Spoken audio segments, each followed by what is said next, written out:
ہمیں سب سے زیادہ حسرت کس وقت ہوتی ہے نا کہ جب چیز ایک ہمارے ہاتھ کی رینج میں ہوتی ہے اور پھر وہ چھٹ جاتی ہے ہم سے، چلی جاتی، ٹوٹ جاتی، گم جاتی، یا وہ اپرچونٹی آتے آتے رہ جاتی. کئی دفعہ ایسا ہوتا ہے کہ رشتہ ہوتا ہے ٹوٹ جاتا ہے، شادی ٹوٹ جاتی، کچھ بھی ہو جاتا ہے. تو وہ جو چلی گئی چیز اللہ کے اذن سے، اللہ کا فیصلہ ہے. اور یہ ہمارے تقدیر پر ایمان ہے کہ یہ میرے لیے تھی ہی نہیں. کیونکہ ہم پھر یہ سوچ سوچ کے پریشان ہوتے رہتے ہیں نا کہ یہ چیز مجھے کیوں نہیں ملی. بعض اوقات ہم کہیں کچھ انویسٹمنٹ کرتے ہیں اور وہ پروفٹ ہمیں نہیں ملتا، ہم وہ شیئر جلدی سیل کر دیتے ہیں اور کچھ عرصے کے بعد ان کی قیمت بہت بڑھ جائے، پھر ہم حسرت میں بیٹھے رہتے ہیں. کسی کے ساتھ مل کے انویسٹ کرتے ہیں اور پھر چھوٹی موٹی غلط فہمی کی بنا پر اپنے پیسے نکال لیتے ہیں، پھر اس شخص کا کاروبار کہیں سے کہیں پہنچ جاتا ہے اور ہم پھر اس سے ناراض ہو کے بیٹھ جاتے ہیں. اس نے دھوکا کیا ہمارے ساتھ، اس نے اچھا نہیں کیا، اس لیے میرے ساتھیوں اگر وہ ایسا نہ کرتا تو میں اپنا سرمایہ نہ نکالتا تو آج مجھے اتنا اور اتنا پروفٹ ہوتا. اور پھر انسان اپنے ہی اندر جل جل کے جلتا رہتا ہے، اور غصہ اور لوگوں پہ ناراضگی اور تعلقات کی خرابی اور قطع رحمی اور رشتوں میں خرابی، کہاں سے کہاں فساد پھیل جاتا ہے. اور اگر انسان صرف یہ بات سوچ لے کہ یہ میرے لیے نہیں تھا، this was not for me, بات ختم. کتنی ٹھنڈ پڑ جائے گی، یہ تھا ہی نہیں میرے لیے. ویسے بعض اوقات کیا ہوتا ہے، ایک بیٹی ہوتی، دوسری بیٹی، تیسری بیٹی، بیٹا نہیں ہو رہا، اللہ کا حکم ہے نہیں ہو رہا. اب یہ تھوڑی کہ وہ تیسری جو آئی اتنی خوش قسمت، وہ خوش بخت جسے ہم کہتے ہیں، تو اس پر ہم رونا دھونا شروع کر دیں. میرے اپنے ساتھ یہ ہوا، ایک بیٹی ہوئی، دوسری ہوئی، پھر تیسری، تیمیہ تیسری ہے. اور جب یہ پیدا ہونے والی تھی اس وقت میں پی ایچ ڈی کر رہی تھی، تو بہت پڑھائی بھی تھی اور مشکل حالات تھے، اور ہر لحاظ سے یعنی کہ زندگی بھر میں شاید سب سے مشکل ترین دور تھا میرا. وہ پڑھنا تو ویسے ہی مشکل کام ہوتا ہے، اور اس کے ساتھ اگر مزید مشکلات کھڑی ہو جائیں تو فائنینشیل اور ہیلتھ کے ایشوز اور بہت سارے، پھر اس میں مشکل لگتی. تو سب مجھے یہ مشورہ دیں کہ دیکھیں ابھی تو بہت تھوڑے دن گزرے، آپ ابارٹ کر. میں نے کہا نو وے، یہ اللہ کا فیصلہ ہے. اس کو پتا تھا کہ میں نے پڑھنا ہے، اور اس کو پتا تھا کہ یہ میرے اوپر مشکلات آنی ہے، لیکن مجھے ایسا نہیں کرنا. اچھا جب پیدا ہوئی تو وہ بیٹی تھی. اب اس پر آپ خود سوچیے کہ تیسری بیٹی ہوگی، کیا حاصل ہوا، کیا فائدہ ہوا. میں نے کہا یہ اللہ کا فیصلہ تھا، اللہ کا فضل تھا. اور شاید پہلی دو سے زیادہ پیار سے پالا، کیونکہ پہلی دو کو میں چھوڑ کر گئی ہوئی تھی پڑھنے کے لیے. تو اب وہ دو کو چھوڑا ہوا تھا، تو جب اللہ نے ایک اور بیٹی دی تو وہ ماں کو کتنی پیاری ہو سکتی ہے نا. تو بہرحال میں کبھی کبھی سوچ کے کام بھی جاتی ہوں نا کہ اگر ذرا بھی کوئی مجھ پہ حاوی ہو جاتا یا ذرا بھی مجھ سے غلطی ہو جاتی اور اللہ کے فیصلے کو میں قبول نہ کرتی تو میں کتنا بڑا نقصان کرتی.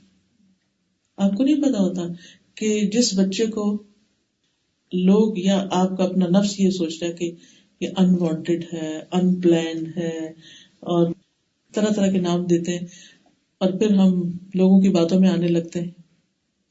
اور کتنی خواتین کتنا بڑا گناہ کما لیتی ہیں اللہ کی طرف سے بھیجی ہوئی ایک جان کو ختم کر کے، دنیا کا بھی نقصان، آخرت کا بھی نقصان.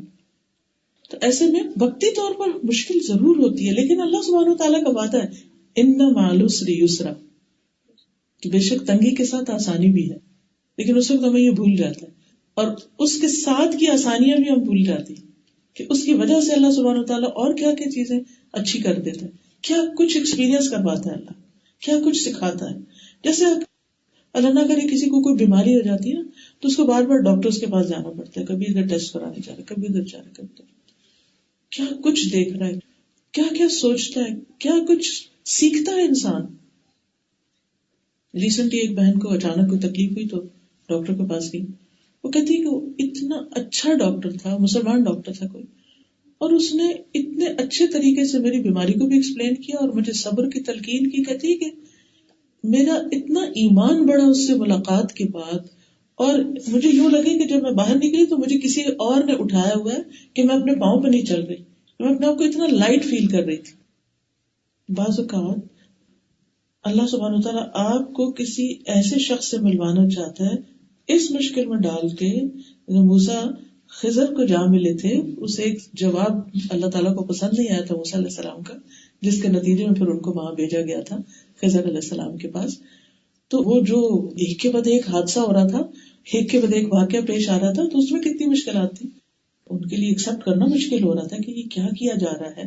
مجھے تو اس شخص سے سیکھنے کے لیے بھیجا گیا تھا اور یہ شخص کسی کو مار رہا ہے، کسی کے جس نے اچھا نہیں کیا اس کی دیوار بنا رہا ہے اور جی کشتی کا سوراخ کر رہا ہے. یہ کیا ہو رہا ہے؟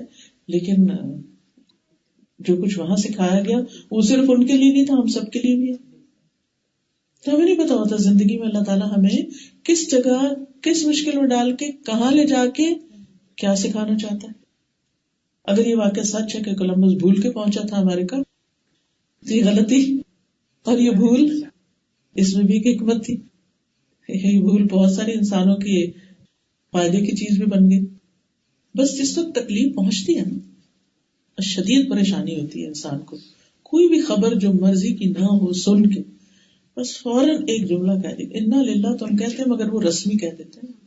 کہتے ہیں دل میں کہا کہ الحمدللہ الحمدللہ. اس کو کہتے ہیں صبر جمیل، کہ جب انسان بظاہر تکلیف میں ہوتا ہے لیکن اس تکلیف پر اس کا دل الحمدللہ کہہ رہا ہوتا ہے کہ اللہ میں اس حال میں بھی راضی، میں اس حال میں بھی شکر گزار ہوں، خوش ہوں.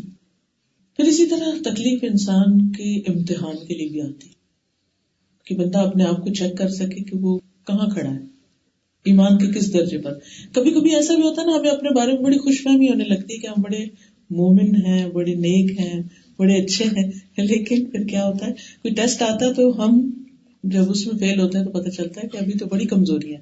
جیسے کسی بھی ایگزام میں آپ اپیئر ہوتے ہیں تب آپ کو پتہ چلتا ہے کہ آپ نے جو کچھ پڑھا ہے وہ آپ کو کتنا آتا ہے. پھر اسی طرح مشکل اس لیے بھی آتی ہے کہ اللہ سبحانہ وتعالیٰ انسان کے ساتھ کسی بھلائی کا ارادہ کرتا ہے. رسول اللہ صلی اللہ علیہ وسلم نے فرمایا من یرید اللہ بہ خیرا یصب منہ، اللہ جس کے ساتھ بھلائی کا ارادہ کرتا ہے اس کو مصیبت میں مبتلا کر دیتا ہے. ہم تو اس کو سمجھ ہی نہیں سکتے کہ یہ کس طرح کی بھلائی ہے، لیکن حقیقت یہ ہے کہ اس کے بعد انسان جس طرح نکھرتا ہے، سنورتا ہے، اللہ کے قریب ہوتا ہے، اللہ کو پکارتا ہے، دعائیں کرتا ہے، وہ عام حالات میں نہیں کرتا. پھر اسی طرح ایک اور وجہ یہ ہوتی ہے کہ اللہ تعالیٰ بندے کو صاف کرنے کا ارادہ کرتا ہے.